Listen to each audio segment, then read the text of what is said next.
¿Qué tal? Muy buenos días. Estás en Creciendo Contigo Mujer, la radio católica online que se transmite a través de Facebook Live, porque ser mujer es un privilegio. Te saluda Marielena Alfaro, una vasija de barro muy frágil, donde hoy Dios deposita estas perlas de su amor con este tema tan interesante que es cómo dejé el alcohol, que lo tuvimos la semana pasada y nos quedamos yo creo que ni a la mitad, con un invitado muy especial que lo vamos a ver en un ratito, Carlos Ureña. Pero mientras tanto, vamos a iniciar, como todos los viernes, con la oración de San Miguel Arcángel. Defiéndenos en la pelea, sé nuestro amparo contra la maldad y las acechanzas del demonio. Reprímale Dios, como rendidamente te lo suplicamos, y tú, príncipe de la milicia celestial, armado del poder divino, precipita al infierno a Satanás y a todos los espíritus malignos que vagan por el mundo para la perdición de las almas. Amén. Y bueno, como bien recordarás, estamos en octubre. Octubre es mes del rosario. Y entonces yo quiero invitarte, si tú no tienes esa costumbre en casita de rezar el rosario, recuerda que la Virgen en todas sus apariciones nos ha pedido cosas muy sencillas. Nos ha pedido la conversión, nos ha pedido orar en familia. Y bueno, qué oración más bella que el rosario, que es como darle un ramo de rosas a ella. Y es muy sencillo porque son diferentes oraciones que se hacen según el día que estamos, es decir, los misterios que se contemplan son diferentes. Se inicia con el credo, luego se anuncia el misterio, por ejemplo, hoy que es viernes son los misterios dolorosos, luego es un Padre Nuestro, 10 Aves Marías, un Gloria, y a veces se añaden algunas oraciones como Oh mi buen Jesús, perdona nuestros pecados, líbranos del fuego del infierno y llévalas.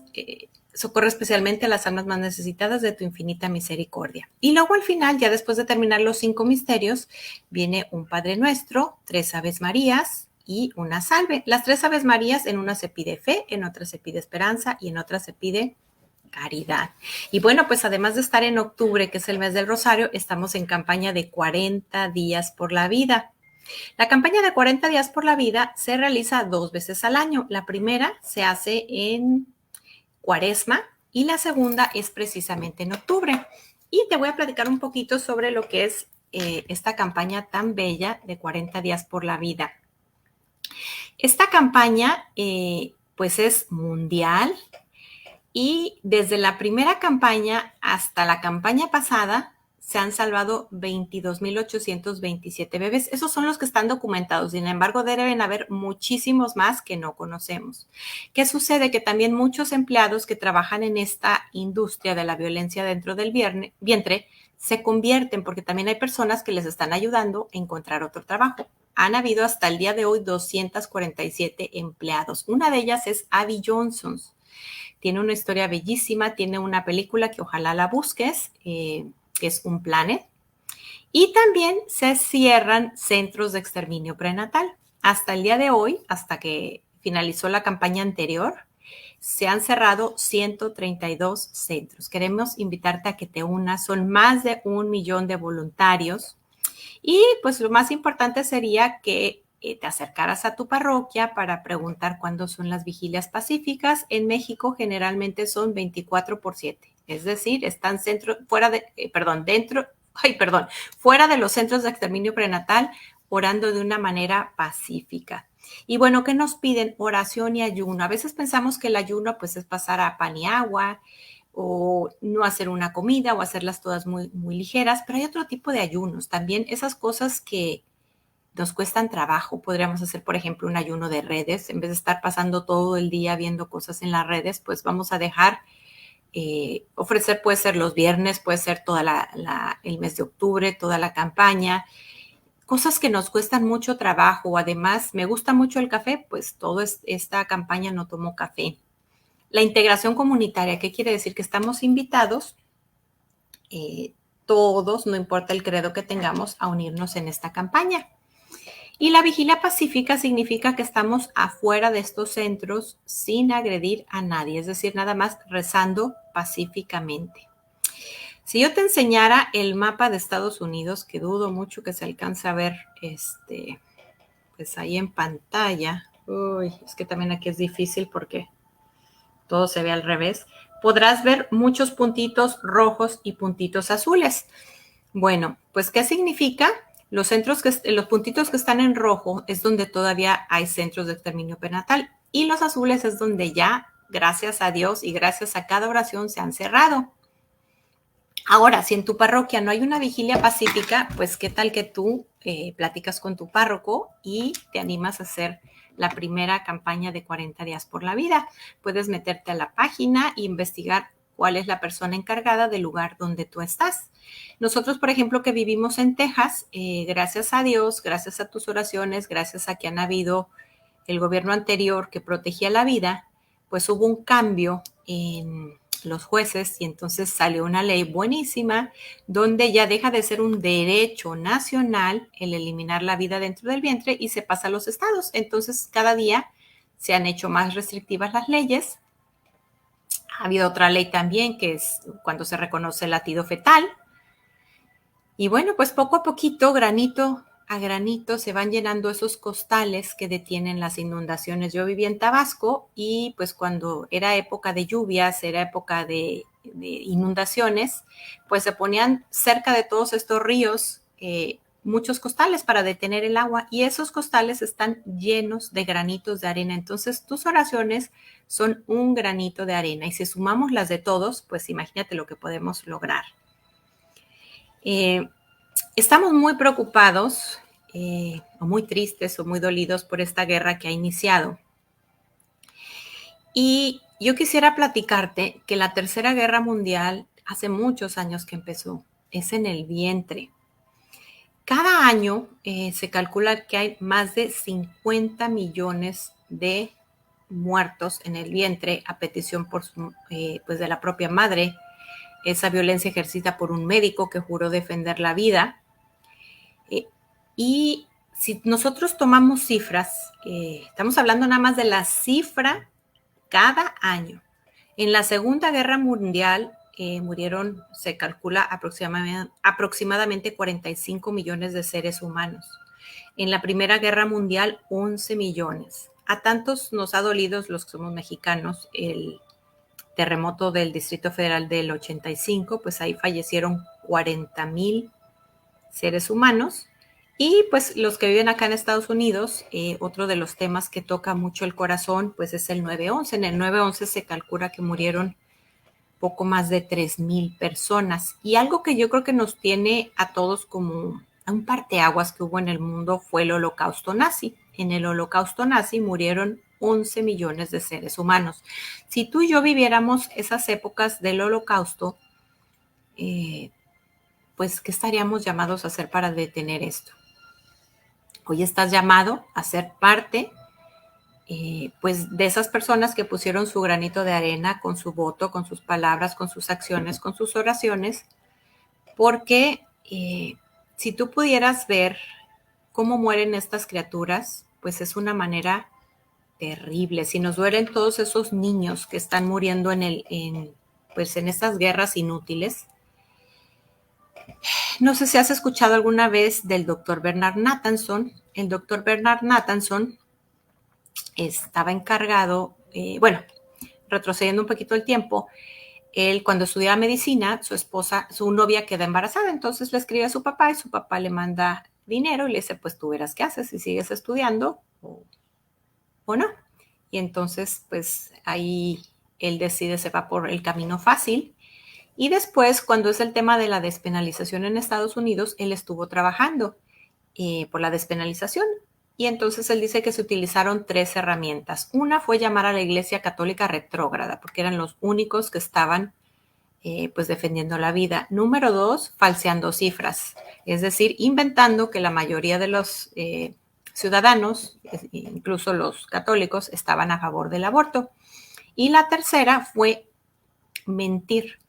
Fue una verdad científica negarla, porque la verdad que nos dice la ciencia es que la vida inicia en el instante de la concepción, es decir, cuando óvulo y espermatozoide se unen para dejar de ser 2 células, una de papá y una de mamá, se une el alma que entrega nuestro Señor y inicia una nueva vida humana.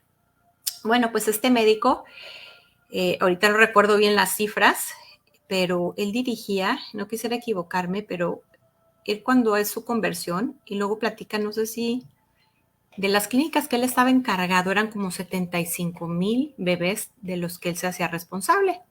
Pero ¿cómo cambia él? Pues llega la ciencia, llega el momento en que se puede ver la vida en el vientre y cuando él ve un ultrasonido que se realiza a un bebecito que fue ejecutado en el vientre de su mamá, pues él empieza a ver cómo ese bebé se empieza a mover dentro del vientre como si él pudiera escapar. Y después cuando ya está pues partiendo, se ve cómo está gritando, por eso se llama el grito silencioso, lo encuentras muy fácilmente en los medios. Después de pues de ver esto, digo, suena como raro porque pues él lo hacía con sus propias manos, pero no entendía lo que pasaba con esa criatura ya la había desnaturalizado. Él decide que nunca más realiza un aborto, se convierte en provida, él murió hace poco tiempo. Y de hecho yo leí un artículo que me arrepiento mucho de no haber grabado de dónde lo leí para la fuente, como para tenerlo más fresco, pero había una monjita de clausura que se dedicaba a orar por él. Y entonces llega un momento, porque tenía pues ya bastante tiempo orando por su conversión, y dice, Señor, ¿no escuchas mis oraciones? Y poco tiempo después es que es la conversión de él. Si tú y yo nos pusiéramos a orar, ¿cuántas almas podrían ser salvadas? Y a lo mejor son almas que no nos vamos a dar cuenta aquí en la tierra, pero cuando lleguemos al cielo, qué bonito será, mira, esta criatura se salvó gracias a tus oraciones. Nosotros tenemos un caso muy lindo, el caso de Natalia, porque no sé si estás familiarizado con la adopción espiritual. Pues en la ciudad de Tabasco, de Villahermosa, Tabasco, de donde empieza la persecución religiosa hace muchos años, una consagrada que estaba, pues que era provida, llegó a sus amigas esta idea de la adopción espiritual. ¿En qué consiste? Pues consiste en orar 9 meses por un bebé que está en peligro de ser abortado. Tú puedes escoger su nombre, si es niño o niña, de qué color va a tener sus ojitos, a qué se va a dedicar y pues anotas el día, vamos a decir que pones 1 de enero, cuentas enero, febrero, marzo, abril, mayo, junio, julio, agosto, septiembre. Entonces nacerá en septiembre, entonces el 1 de septiembre ofreces una misa en acción de gracias y esa criatura se va a salvar gracias a tus oraciones. Qué bonito va a ser cuando pues esa criatura llegue al cielo, seguramente después que tú, y le diga, a lo mejor tú nunca supiste, mi amor, pero tu vida estuvo en peligro y esta persona estuvo orando por ti. A la par de esta campaña tenemos también la adopción espiritual de un ser humano, un sacerdote muy pro vida por allá por Tabasco, el padre Elías nos dijo, adóptenos también a nosotros. Entonces también nosotros pensamos, pues no son los sacerdotes, una persona viva, a lo mejor tú tienes mucho resentimiento contra un político, ¿por qué no lo adoptas? Porque es un hijo de Dios que le costó sangre a nuestro Señor y que nada le dolería más que ver que su alma se perdiera. Y recuerda que si en tu corazón hay odio, un odio tal vez justificado, no puede habitar el amor. Y el amor con A mayúscula es Dios. Entonces, mientras en tu corazón haya resentimiento, ahí no puede habitar Dios. Bueno, te sigo platicando esta historia bellísima. Pues esta señora ya mayor adopta una criatura que le pone el nombre de Natalia. Natalia no es un nombre muy común, de hecho, tal vez de las pocas Natalias que yo conozco es mi hermana y otra compañera de mi hija. Y resulta que a las semanas se acerca a ella su nieta, le dice, abuelita, fíjate que estoy embarazada y mi mamá me quiere llevar a abortar. Y la abuelita pues empieza a hacer todo su trabajo con oración, platicando con el papá, con la mamá. Se acerca la otra nieta, es decir, la hermana de la embarazada, y le dice, oye abuelita, fíjate que mi hermana me platicó que si nace y es niña le va a poner Natalia. Pues fíjate qué lindo que esa abuelita adoptó a su propia bisnieta. Y bueno, yo tengo aquí viviendo 9 años, esa criatura debe tener unos 12 años. Y qué bonitos son esos dulcecitos que Dios nos da para, pues darnos cuenta cómo nuestras oraciones sí funcionan, porque como ese caso han de ver miles y miles y miles que no sabemos. Sucedió también que en otra parroquia, en Sagrado Corazón de Jesús, también ahí en Tabasco, pues teníamos mantas de la adopción espiritual, esos letreros grandes que se ponen. Y entonces el sacerdote nos platicó que se había acercado un gran maleante, podríamos pensar un narcotraficante, alguien que se dedicaba a cosas muy sucias, y ya se había empezado a convertir. Dice, todavía no llegó a confesión, pero ya su alma se había tocado. Y le dijo, mira, seguramente alguien en la parroquia que sabe a lo que te dedicas, te ha adoptado espiritualmente. Y bueno, a la par también adoptamos un alma del purgatorio, porque si nosotros bien recordamos, La iglesia está dividida en tres partes. La iglesia militante somos nosotros, todos los que vivimos aquí en la tierra.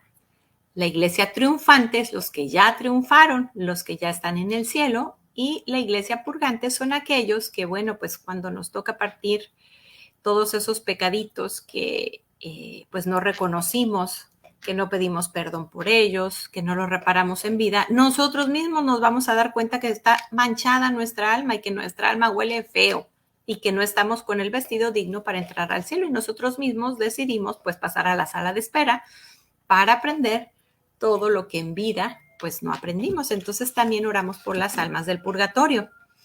Y bueno, quisiera también invitarte, estamos a punto de celebrar esta fiesta.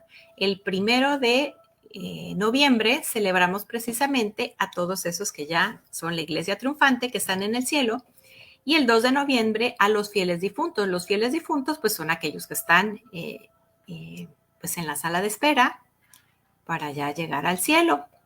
¿Y qué pasa? Los que están en el cielo interceden por las almas del purgatorio, es decir, por la iglesia purgante y por la iglesia militante, que somos nosotros. Las almas del purgatorio ya no pueden hacer nada por sí mismas, porque todo su tiempo para reparar, para aprender, ya terminó, pero sí pueden ofrecerlo por todos nosotros. Y nosotros, pues, por las almas que están en los santos, pues no tenemos nada que interceder, más bien les pedimos, pero sí podemos interceder por las almas del purgatorio. Y entonces, ¿cómo celebrar? Pues es muy sencillo. ¿Cómo quieres pasar la eternidad? ¿Cómo celebraría el niño Dios con su mamá? ¿Qué adornos pondría en su casa? Algo que refleje el lugar donde quieres pasar toda la eternidad.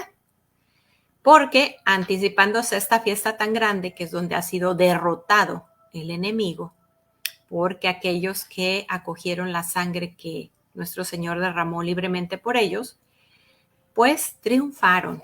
Y pues innombrable se dedica a hacer su fiesta, y en esa fiesta, pues, ¿qué es lo que vemos? Pues yo creo que los adornos parecen como de almas que están perdidas. Y hay una frase muy linda para consagrar a los niños cuando piden dulces, porque yo te invito, yo lo que he hecho en mi casa, a veces es muy difícil ir contracorriente, y lo que le gusta a los niños es la fiesta, el disfraz, los dulces. Y entonces yo me dedicaba, cuando mis hijos eran pequeños, yo hacía las fiestas en mi casa, con disfraces bonitos, con dulces, con cosas divertidas. Y cuando me ha tocado recibir a aquellos otros niños que vienen disfrazados de espantos, yo les comparto mi fe, les digo lo que yo estoy celebrando. De hecho, pongo un altar de muertos, porque es una costumbre muy mexicana, donde recordamos a nuestros fieles difuntos, a los que ya partieron. Y bueno, pues yo tengo un hijito que me espera en el cielo, tengo 2 hermanos que me esperan en el cielo, y bueno, entre mis seres queridos que han fallecido, pues los recuerdo en este momento. De hecho, también en muchas parroquias hemos hecho también altares dedicados al bebé que no nació, porque en números cerrados, más o menos 1 de cada 10 bebés que son engendrados regresan antes de nacer al cielo de forma natural. Y además de compartirles mi fe, pues yo les hago una pregunta. A lo mejor ahorita estás muy divertido y te gusta pues el miedo, el suspenso, pero ¿cómo te sientes después? ¿Cuál va a ser la consecuencia? ¿Cuántos días, semanas o meses vas a quedar sin dormir? Y yo creo que una de las maneras más inteligentes de educar a un niño es enseñarlo a pensar. Entonces, otra de ellas es asumir las consecuencias de nuestros actos. Entonces, yo he visto cómo después de platicar, los vecinos han cambiado sus decoraciones, los niños han cambiado sus maneras ¿cómo se llama? Pues de salir. Y una de las frases más lindas para pedir dulces es: oh dulce María, solo a ti entrego mi amor, y como dulce de amor, dame tu bendición. Entonces, pues en ti queda la manera en la que quieras celebrar pues este día con tus hijos, con tus nietos. ¿Qué quieres sembrar en sus corazones? ¿Quieres sembrar la paz? ¿Quieres que habite en ellos el miedo? Porque si nosotros leemos el diario de Santa Faustina es esa santa a la que se le apareció nuestro Señor en su advocación, no sé si sea advocación, pero en la imagen de la misericordia. De su corazón salen 2 rayos, un rayo rojo y un rayo blanco o azul. Esos rayos representan el blanco, los sacramentos que limpian nuestra alma, que es el bautismo y la confesión. Y el rojo representa la Eucaristía. Y durante pues todas esas apariciones que ella tiene, pues tiene sus escritos que son aprobados por la iglesia. Yo te invito a que compres este diario, a que lo leas, y todo lo que está en letra oscura es lo que Jesús le dice. Y Jesús le platica que el atributo más grande que tiene Dios no es el amor, es la misericordia. Dice que ni siquiera los ángeles han logrado comprender su misericordia porque es tan infinita que ni siquiera los seres humanos en la eternidad la vamos a alcanzar a comprender. Le habla también de que lo que más le duele es la desconfianza, es decir, el miedo. Porque ¿qué pasa? Podemos estar incluso en medio de la guerra, pero si nosotros nos sentimos como un bebé recién amamantado en brazos de mamá, así está explotando una bomba, no vamos a sentir miedo. Y así es como debemos de sentirnos en cualquier evento que nuestro Señor permita. No es que lo que pase malo Dios lo quiere, o sea, precisamente un castigo. Lo permite. ¿Por qué? Porque respeta la libertad humana. Y porque también de todo mal, siempre, en todo mal vamos a encontrar un bien oculto. Siempre sale algo bueno de ese mal.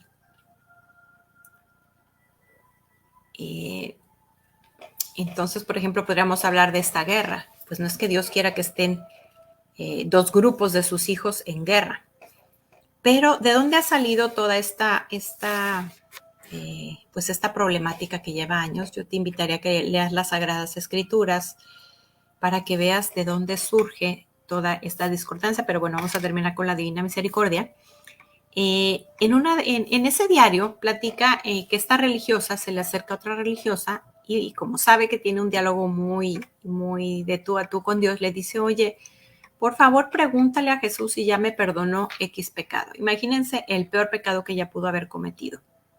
Y entonces cuando Santa Faustina platica con nuestro Señor, él le dice, dile que me duele mucho más que ella crea que no le he perdonado que el pecado que cometió. Porque lo que le duele es la desconfianza.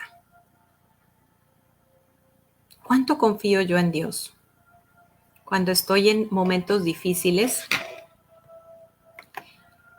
soy capaz de comprender que hay un bien oculto. Durante esta transmisión puedes colaborar con nuestra página enviándonos estrellas, un regalo digital que nos ayuda a seguir extendiendo el reino de Cristo. Creciendo Contigo Mujer es un organismo laical que busca lograr una mejor sociedad a partir del desarrollo y crecimiento de la mujer con toda su feminidad y de acuerdo al plan de Dios. Si tienes algo que nos quisieras compartir, pues puedes escribirnos aquí a través de, y podemos leer lo que tú nos estás preguntando, lo que quisieras saber, lo que quisieras comentar. Si hay algún tema que te gustaría que tocáramos. Nuestro programa es Del Vientre al Cielo porque nuestra vida inicia precisamente, pues bueno, desde toda la eternidad hemos sido pensados por Dios, independientemente de si fuimos planeados o no. Y nuestro destino final, pues es el cielo. Entonces estamos en ese momento entre el cielo y entre la tierra y el cielo, donde estamos. Fuimos creados con una misión. Y yo quisiera preguntarte si ya la descubriste. ¿Para qué fuiste creado? Porque bueno, además de ser papá, además de ser mamá, además de trabajar donde tú trabajes, siempre hay algo más que podemos hacer. No sé, te llaman la atención las personas mayores, los adolescentes, los niños, los bebés, las personas pobres, las personas que están en la cárcel. ¿Dónde pudieras poner tu granito de arena? Y quisiera platicarte también, los mexicanos estamos un poco preocupados por la violencia, cómo va creciendo, no solo pues en la guerra, sino en nuestro país, la inseguridad. Y quiero platicarte que hay un caso que por ahí lo puedes buscar en las redes, donde platican que hay un muerto por violencia por cada aborto. Yo me puse a investigar cifras. En el 2007, que es cuando se despenaliza, habían 4.799 abortos y la violencia, las cifras fueron de 8.688. Ya para el 2008 empieza a hacerse paralela. Digo, son los registrados, ¿verdad? Es imposible tocar ambas cifras perfectas, pero son muy paralelas. Habían 13.404 abortos y 14.007 muertos por violencia. En el 2009 hay registrados 16.475 abortos y muertos por violencia 19.804. En el 2010, 16.945 y abortos y 25.757 muertos por violencia. En el 2011 hubieron 20.319 abortos y 27.213 muertos por violencia. Ya para el 2012 se empieza a estabilizar la cifra. Y también, ¿qué es lo que pasa? Que nosotros tenemos la dicha de haber tenido la aparición de Guadalupe en nuestra tierra. Es una aparición que es sin igual. El otro día escuchaba un sacerdote, no recuerdo a cuál, que nos platicaba que en México hay algo que podríamos de alguna manera equiparar al manto de Turín. El manto de Turín es la sábana santa, es donde nuestro Señor fue envuelto y quedó impresa su imagen. Pues nosotros tenemos en la imagen de Guadalupe una imagen donde la Virgen está ahí presente. Si vemos los estudios que se han visto, pues, ¿qué significa esa florecita que ella tiene en su vientre? Significa que el niño que espera es el Dios mismo. Ese lacito que lleva en su vientre negro significa que está embarazada. En sus ojitos, cuando se amplían, se logran ver todas las personas que estaban en el momento de la aparición. Y de hecho nosotros ponemos todos los programas, no sé si alcanzas a escuchar una música muy linda, porque en su manto quedaron plasmadas como estaban las estrellas ese día. Y después se descubrió que es una partitura musical. Por ahí puedes investigar también y poner esa música. Hay una música que yo creo que debe de tener como pues algo que tranquiliza nuestra alma, que seguramente Dios está hablando a través de la música. ¿Y qué vino a ser nuestra madre? Pues recordemos que no se conocía al Dios verdadero y que México era un país donde pues habían sacrificios humanos, que el aborto es precisamente un sacrificio humano y pues obviamente que no es hecho a Dios.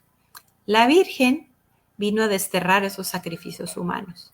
La imagen de Guadalupe era un códice. Antes ellos sabían tantas lenguas que la manera en que se comunicaban entre unos y otros era a través de imágenes. Entonces, al verlo, descubrieron toda la teología, todo el catecismo fue dado en una imagen. Y pues nunca han habido tantos bautizos como en esa época. Pero, ¿qué fue lo que pasó? Que nosotros volvimos a instaurar en nuestro país los sacrificios humanos en el 2007. Y bueno, pues hemos visto cómo tristemente a partir de que entró un gobierno, el último que tenemos, se han ido despenalizando estado por estado. Hemos visto que hay iniciativas de despenalizar hasta los 9 meses que haya violencia permitida en el vientre. Y tú dirás, ¿qué tiene que ver que se permita o que no? Pues sí, tiene mucho que ver. Lo ideal sería que tuviéramos una educación en casa donde pues la sexualidad se viviera como fue creada, ¿verdad? Que fuera, pues que viviéramos el abrazo conyugal como el regalo de bodas que es hasta ese momento. Y que planificáramos haciendo uso de métodos naturales, porque la anticoncepción no es mala porque la iglesia lo diga. La iglesia lo dice porque es mala. Si nosotros viviéramos la sexualidad como fue creada, pues ni siquiera existiría esto.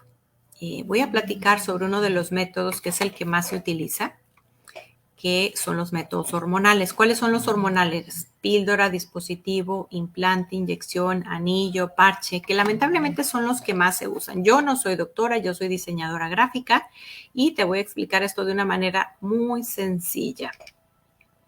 Pues bueno, ¿cómo sucede esto? Vamos a hablar de la píldora. La píldora tiene 3 efectos. Anovulatorio, pues cada mes, cuando entramos a la etapa fértil, aunque nuestros óvulos están desde que nacemos, un mes sale uno de un lado y el otro mes del otro. Entonces se prepara su casita y cuando no es fecundado, pues sale como conocemos comúnmente la menstruación. Entonces, si el óvulo no sale, pues no hay fecundación. Yo quisiera preguntarte si yo fuera una científica y el día de hoy creara una pastillita que tomas una, no necesitas más, te haces infértil, tu corazón deja de latir, no te preocupes porque no va a pasar nada, sigues viva. ¿Tú crees que eso tendría efecto sobre tu cuerpo? Porque eso es lo que está haciendo. Está cambiando la función natural de un aparato, el aparato reproductor. El segundo efecto que tienes por si falla, y entonces lo que es el moco cervical, que si nosotros vamos a lo que es el método Billings, cuando nuestro moco está estirable como clara de huevo, estamos en periodo fértil. Ese moquito tiene una función, hace que el espermatozoide nade más rápido y viva más tiempo. ¿Para que sea más fácil la fecundación? Pues hace que se espese, es decir, hace que se dificulte, porque no es lo mismo un nadador que va en agua que si va nadando en, ¿cómo se llama? En gel. Entonces, para cuando llega el espermatozoide al lugar de encuentro, pues más bien se muere antes de llegar. Y tiene un tercer efecto. Si ya fallaron los dos primeros y ocurre la fecundación, que recordemos que el encuentro de esas dos células que son de papá y mamá, óvulo y espermatozoide, es en la trompa de falopio. A la semana bajamos al útero. El útero es donde estamos los siguientes 9 meses de gestación, donde crecemos. Entonces hace que el bebé baje antes, baje después o no se pueda pegar. Y es tan pequeñito, porque en el primer instante de nuestra vida somos como un puntito, como un granito de azúcar, que sale y pues no se da cuenta la mamá. Sin embargo, ¿qué es lo que sucede? Pues sucede que la mamá va a sufrir las consecuencias de un aborto provocado, porque es un aborto provocado por un químico. Incluso puede vivir depresión y no sabe por qué. Y bueno, también hace unos días, estamos en el mes también del cáncer de mama, y es muy importante saber que eso lo descubrí yo haciendo un programa de radio, son estudios científicos y yo te invito a que investigues. Una de las páginas que es muy certera es Vida Humana Internacional, que está bajada en estudios científicos y ahí te dice de dónde saca los estudios. Y descubrí que de cada 2 mujeres que tienen cáncer de mama, una es debido a un aborto provocado. Y otra de las cosas que causa el cáncer de mama son los anticonceptivos hormonales, precisamente estos que estamos compartiendo. Entonces, cuando nosotros vivimos la sexualidad como Dios quiere, pues hasta nuestra salud queda cuidada, nuestro matrimonio queda totalmente protegido. Voy a hablar un poquito también del cáncer de mama, ya que acabamos de pasar, estamos en el mes todavía, pero es la primera causa de muerte en Estados Unidos, en países de América Latina y de Europa. 1 de cada 8 mujeres puede llegar a sufrirlo. Y, como te decía, 1 de cada 2 como consecuencia de un aborto provocado. ¿Cuáles son los factores de riesgo? Bueno, pues el aborto interrumpe violentamente el proceso natural del desarrollo de las mamas que se preparan para la lactancia, dejando células que pueden volverse cancerosas. Ahora, ¿por qué los anticonceptivos hormonales, como te platicaba? Porque están hechos de hormonas sintéticas y producen un severo desbalance hormonal y hacen que las células predispuestas a convertirse en cancerígenas se dividan más rápidamente. Bueno, los demás factores que somos los que más conocemos, tener una menstruación temprana, una menopausia tardía, no tener hijos, no amamantar, tener ovarios extirpados, la genética, la obesidad, el alcohol. Ahora, ¿cómo son que aumenta también? Mientras más abortos hayas tenido, más joven los hayas tenido y más semanas haya tenido el hijo, más probabilidades de tener cáncer de mama. Mientras más utilices anticonceptivos hormonales, desde más jovencita, más propensa al cáncer. Y en cambio, la naturaleza es muy sabia. Mientras más hijos tengas y más tiempo les des de los amamantes, menos probabilidades de cáncer. También es muy importante saber por qué algunas asociaciones que reciben donativos hacen eventos, ayudan a la detección temprana, informan, pero encubren estos datos que destinan no pocos recursos en la investigan muy pocos recursos en la investigación para su cura y muchos recursos en la comunidad LGBT y en centros de abortos para que supuestamente hagan mamografías. Y bueno, ya tenemos aquí a nuestro invitado. ¿Qué tal, Carlitos? ¿Cómo estás? ¿Qué onda, Mary? ¿Cómo estás? Buen día. Gusto Buen día, saludarlos. Disculpen tranquilos. el retraso. La No, verdad, no pasa nada. no fue mi intención. No Pero te aquí estoy preocupes. listo para una charla enriquecedora y que le pueda servir a alguien, ¿no? Claro. No. Bueno, la semana pasada estuvimos platicando con él. No sé si tú nos quisieras hacer un resumen breve para los que están viendo por primera vez el programa. Invitamos a los que están escuchándonos, si quieren escuchar la primera parte. Yo lamentablemente todavía no he podido meterme a la plataforma de Creciendo Contigo Mujer, donde debería yo estar descargando estos programas, pero mientras lo logro, porque ha sido uno de mis cocos, la página de Creciendo Contigo Mujer tiene un álbum de fotos con nuestro programa y ahí en cada anuncio yo pongo el link, puedes encontrar el programa completo, pero sí me gustaría, Carlitos, que bueno, Carlos es diseñador, que nos hicieras así como un resumen breve antes de seguir, que estaba buenísimo el tema y no llegamos yo creo que ni a la mitad y yo creo que nos va a llevar otro programa más porque dudo que terminemos hoy. Ya nos programamos, pero si nos pudiera resumir un poquito la historia para Sí, ya mira, seguir donde nos quedamos. bueno, yo compartí mi mutua, ahora sí que mi experiencia, fortaleza y esperanza, que Uh-huh. así es como tal mi pasado, mi presente y mi futuro, como un enfermo alcohólico Uh-huh. en rehabilitación permanente y en Uh-huh. búsqueda permanente de la sobriedad emocional. Uh-huh. En el programa pasado di mi experiencia de actividad. De actividad se refiere a cuando yo era un alcohólico que tocaba prácticamente el alcohol, o sea, que convivía con el alcohol, que el alcohol pertenecía prácticamente a mi diario vivir y era un estilo de vida.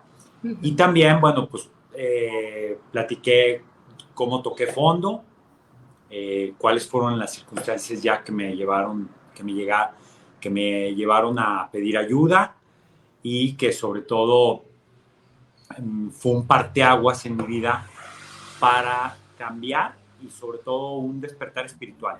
O Uh-huh. sea, fue un cambio completo de vida al 100% de mis actitudes, cambios de hábitos, actitudes, entornos y personas que me rodeaban, completamente distintos, incluyendo la parte de mi religión, ¿no? Porque Uh-huh. además de mi grupo de AA, para mí fue vital en mi rehabilitación la parte de mi poder superior, que es muy importante.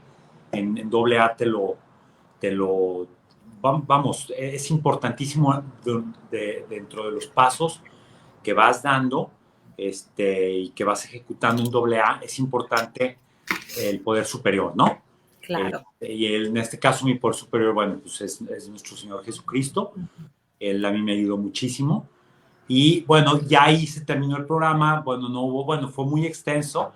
Di todas Muy mis bueno. experiencias de actividad, experiencias muy duras, lógicamente. Ahí un poquito a ver si los que ahora nos escuchan y que nos ven por primera vez pueden ver el programa anterior para que ahora con lo que vayamos a hablar liguen y aten cabos, ¿no? Liguen de muchas cosas de las que vamos a decir ahorita, que yo creo que lo más importante es ahorita ya platicarles la parte de rehabilitación, o sea, mis instrumentos de Sí. los que yo me agarré para poder salvar mi alma, ¿no? Porque yo estaba prácticamente con la vida que llevaba, yo estaba condenado a morir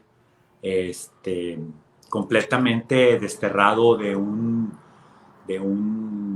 perdón de Dios y del universo, porque la vida que llevaba no era nada ejemplar y nada de lo que recibí de principios, sobre todo de mi papá, de mi mamá, de mi papá y de mi familia, ¿no?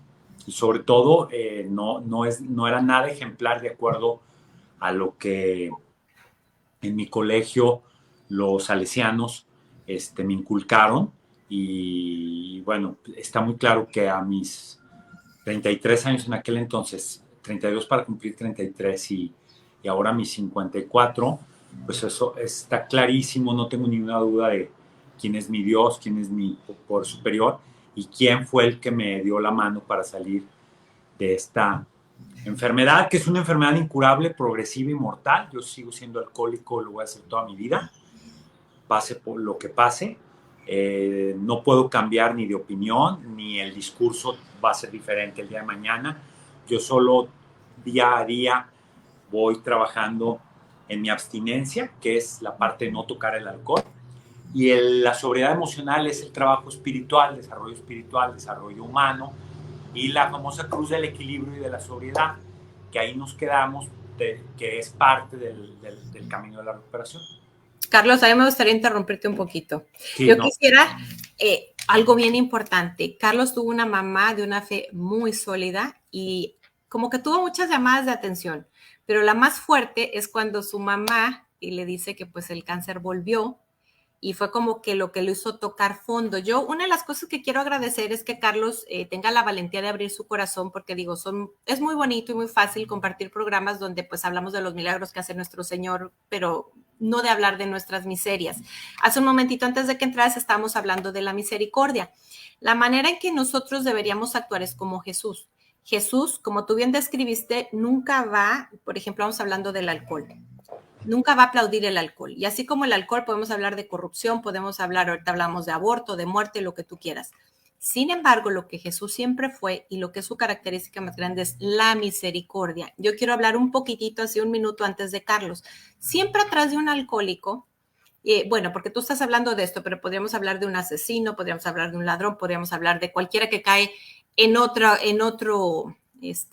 parámetro, ¿no? Porque todos somos pecadores, los que estamos sentados escuchando, nada más pecamos de diferente manera. Entonces, la diferencia también ahí, ¿cómo ver con los ojos de Jesús? Con misericordia.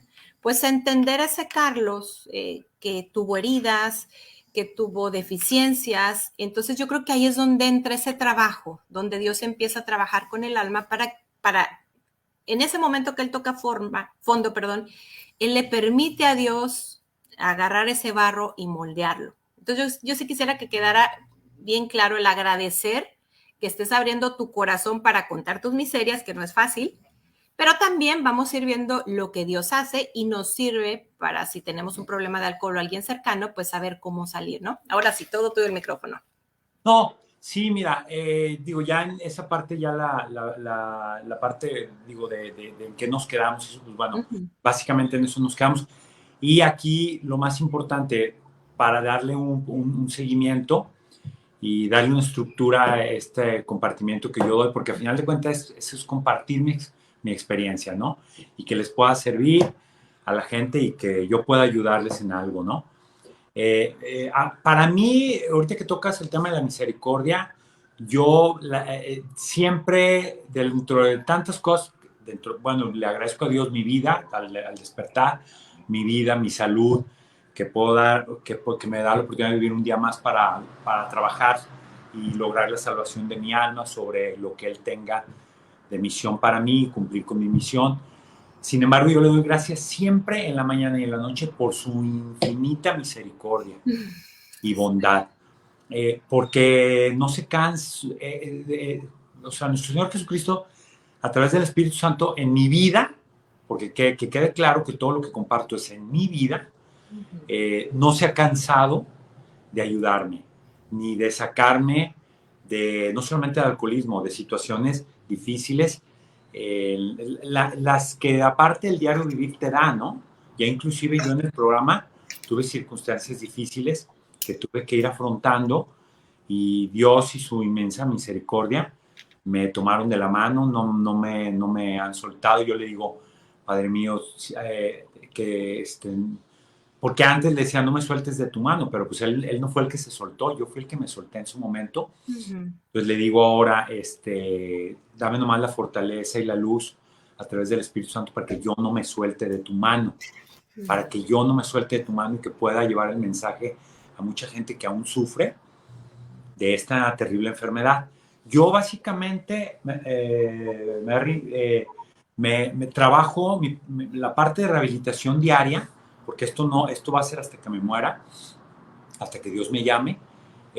Yo prácticamente trabajo sobre un mecanismo que se llama la cruz del equilibrio o la cruz de la sobriedad, donde tenemos la cruz y de este lado de la cruz tenemos nuestro aspecto económico laboral, de este lado tenemos nuestro aspecto sociocultural, de la parte de arriba tenemos toda la parte del mantenimiento físico, mental, espiritual, y la parte de abajo viene siendo nuestra familia, la base, ¿no? La base que Entonces, sostiene. sí, el sostén, la familia, tu esposo, en primer lugar, porque al final de cuentas, bueno, los hijos llegaron como fuente del amor, ahí lo dice la Biblia. Llegarán los hijos como fuente del amor entre dos personas, entre un hombre y una mujer, ¿no? Que se amen y bajo la luz del Espíritu Santo y de Dios, ahí vendrán los hijos. Entonces, bueno, aún así tus hermanos, lógicamente tu esposa, tu esposo, todos ahí forman parte muy importante, lógicamente tu madre, tu padre, y entonces es bien importante. Yo les quiero explicar a qué se refiere y cómo se trabaja. Esta parte, por eso se le llama la cruz de la cruz de la sobriedad, es que es una búsqueda dentro de la sobriedad emocional, buscar un equilibrio. ¿Y por qué por qué equilibrio? Porque tienes que equilibrar todo lo de lo que es dueño Dios, que es todo de ti. Económico laboral se refiere a que qué tanto en el trabajo que tú desempeñas, de acuerdo a los principios, valores y virtudes que Jesucristo nos enseñó al paso por la tierra, estás laborando en tu trabajo que tienes. Porque pongo un ejemplo, yo puedo decir que soy muy trabajador, pero muy trabajador, pero que yo me dedico a cosas ilícitas, pero yo llevo el alimento a mi casa. No quiero mencionar, porque no quiero herir susceptibilidades, pero hay tantas cosas ilícitas que ahora lo más triste es que parecen lícitas. Que se disfrazan como que soy un asesor de esto, o bien te vendo esto que te puede provocar un alucine muy padre. Y yo soy bien trabajador, llevo alimento y cumplo con mi familia, les doy alimento y educación a mis hijos, pero no, eso no debe de ser. O sea, tu trabajo debe de ser una extensión de la misión de Jesucristo en la tierra. Y económico es lo que generas de eso, por eso es económico laboral. Lo que generas debe de converger con tus prioridades de vida, que es, lógicamente, tu madre y tu padre si están a tu cargo, tu esposa, tus hijos. Darles una buena vida. ¿Y qué vida se refiere? ¿A qué se refiere? Carlos. No necesitas tener mucho dinero, simplemente el pan y el sustento. Y siempre acordarte que Dios te lo da, que lo que tienes es de Dios, es de Jesucristo. No es por ti, es por Jesucristo. Y por su extensión que es el Espíritu Santo. Y entonces ese dinero, ¿cómo lo organizas para producirlo y además poder ayudar? En este caso, yo, parte de ese dinero, como quiero dejarlo muy claro, yo soy católico y ejerzo prácticas sobre la Iglesia Católica, Apostólica y Romana, que también quiero dejar bien claro. Tengo amigos sacerdotes con los que me llevo muy bien, otros no tanto. Al final de cuentas, no juzgo, no critico. Yo voy a las misas que yo quiera, cuando quiero, a los sacerdotes. Ya no busco justificaciones ni excusas de que es que este sacerdote habló mal de no sé quién y que dijo esto y que no me pareció, porque aparte todos son percepciones de uno. Bueno, para no desviarme, la otra parte es sociocultural. Sociocultural no se refiere, que quede bien claro, el socialité. El sociocultural se refiere es de acuerdo, y cultural se refiere de acuerdo, no estar andar viaje y viaje y olvidarte de toda la gente, de gente que necesita tu ayuda o algo no. Cultural se refiere de acuerdo a los talentos que Jesucristo te dio, que Dios te dio. Todos esos talentos, que muchos están traducidos en valores, principios, virtudes y sobre todo dones que están encargados, que Dios se ha encargado de poner en nosotros. O sea, ¿cómo los has explotado para poder ser mejor ser humano y brindar a la social, a la parte social, se refiere comunidad, y esos talentos de qué han servido para darle a la comunidad algo? ¿Algo de qué? Pues algo de provecho. Puede ser que la parte que Jesucristo tenía, por ejemplo, esa parte de evangelización y esa parte de ayudar a los pobres, de ayudar al necesitado, de crear fundaciones, de trabajar para fundaciones, de ser altruista, de dar de ti, no lo que te sobra, dar de ti aunque no tengas. Entonces, esa es la parte sociocultural. Tus talentos explotados que Dios te dio a su máxima expresión, que los lleves para ayudar al prójimo, para ayudar a la comunidad social, niños, huérfanos, viejitos en orfanatorios. O sea, ¿qué ayudas? Yo, bueno, al final de cuentas, como les digo, no me quiero poner de ejemplo, simplemente les cuento mi experiencia. Bueno, ahorita estoy muy pegado a la fundación de mi esposa y también sigo ayudando a amigos que tienen este problema y a los hijos de mis amigos ya que tienen este problema del alcoholismo en pasar el mensaje. Bueno, la parte de abajo, familiar, es que también en ese proceso de rehabilitación estás con tu familia. Porque nada sirve que vayas a 20,000 juntas de AA y llegues y le pegas una gritoniza porque no está la cena a tu esposa. Si tu hijo te hace una pregunta sobre algo del colegio, que te enojes, que pierdas los cabales y que en el grupo estés muy contento y que en el grupo estés muy participativo o no el grupo, que vayas a misa y regreses o bien que cuando se te pide que pagues las colegiaturas de tus hijos, pues no estés al pendiente y resulta que por descuidos tuyos no has podido ser un buen provisor y de esa parte que te llama tu familia.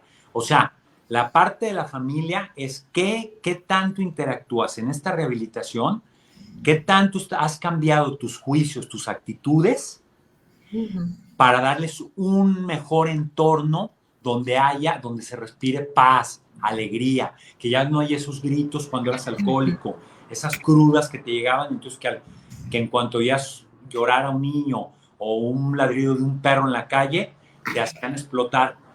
Tu neurosis que haya bajado, que no te descargues en tus hijos, en tu familia, y que entiendas que es tu prioridad. Y la parte de arriba es tu mantenimiento físico, mental y espiritual. ¿A qué se refiere esto? Que, bueno, de nada sirve, por ejemplo, que estés en un programa espiritual de vida, como en AA, y, por ejemplo, no cuides tu cuerpo y, por ejemplo, fumes mucho y no hagas ejercicio, no comas bien, sabiendo o por ejemplo, cambies el alcohol por tomarte 6 latas de Coca-Cola y 6 de churrumais, 6 bolsas de churrumais. ¿Qué tanto le das a tu cuerpo? ¿Qué tanto lo ejercitas para que estés saludable? Porque Dios te dio todo, las cosas sanas en el mundo para poder. ¿Qué tanto lo respetas? Lo importante es no agredirlo. Y luego la parte mental, bueno, ¿cómo has ido cambiando tu pensamiento? ¿Cómo controlas tus emociones de acuerdo al pensamiento? Que no te gane los impulsos. ¿Cómo has ido trabajando esa parte de pensar en qué piensas? Que tus pensamientos estén serenos, tanto en tu trabajo como en tu familia. O sea, que tu mente ya no te gane. Sobre todo al principio se hace mucho énfasis para que, acuérdate que a mí, ¿qué me hacía recaer en el alcohol? Que mi mente era más poderosa y me decía, tú toma, esto te va a sacar la cruda, esto te va a ayudar, pero me engañaba. Lo único que vence a la mente es un alma un alma llena de espíritu. ¿De espíritu de qué? De Jesucristo. A mí me salvó el empezar a llenar esa alma que se me había vaciado, la empecé a llenar de puro espíritu de Jesucristo. De Carlos. puro espíritu de Jesucristo. Y bueno, la parte espiritual es tu mantenimiento. O sea, yo, por ejemplo, yo iba a mis juntas. Es importante que cuando empiecen en AA no dejen sus juntas. Traten de localizar un grupo que sea de un entorno sociocultural muy similar al de ustedes en experiencias, para que los que suben y cuenten su experiencia que te va a servir sea muy similar a la tuya, ¿sí? O sea, que no se vayan a extremos de tragedias o de situaciones de esas, que sea muy empática, que haya mucho puente. Y bueno, iba a mis juntas, hasta 3 juntas diarias, yo iba a misa y hoy, ya ahorita las juntas las he bajado a 20 años porque, por ejemplo, me he metido mucho a la parte de ayuda comunitaria y aparte voy a misa diario y rezo el rosario diario. A mí me ha ayudado muchísimo. Yo les vuelvo a decir, a mí me ha ayudado mucho. Yo les comparto mi experiencia. Y entonces, aquí lo más importante, ya para terminar, la cruz. Todo esto de lo que yo hablé, ¿quién es el dueño? ¿Quién es el que, en dónde converge el punto donde se hace estos vértices? O sea, estas líneas, horizontal y vertical. El centro de todo de nuestra vida, Dios. Dios. Dios es el centro de todo. Sin Dios no hay económico laboral. Sin Dios no hay sociocultural. Sin Dios no hay familiar y sin Dios no hay mantenimiento. En todo converge Dios. Y es a lo que primero le tienes que dar prioridad para que puedas funcionar en todo lo demás. Carlos, esto estuvo buenísimo. Quiero darte las gracias por tu tiempo, por abrir tu corazón. Y yo creo que si lo escuchamos, lo podemos aplicar a nuestra vida, no importa que no seamos alcohólicos. Me gustaría después nos ponemos de acuerdo para terminar, porque yo creo que tienes todavía mucho más compartir cómo reconocer un alcohólico, cómo debe de comportarse los que lo rodean. No sé si tengas alguna frase para cerrar, porque ya nos robamos casi 10 minutos.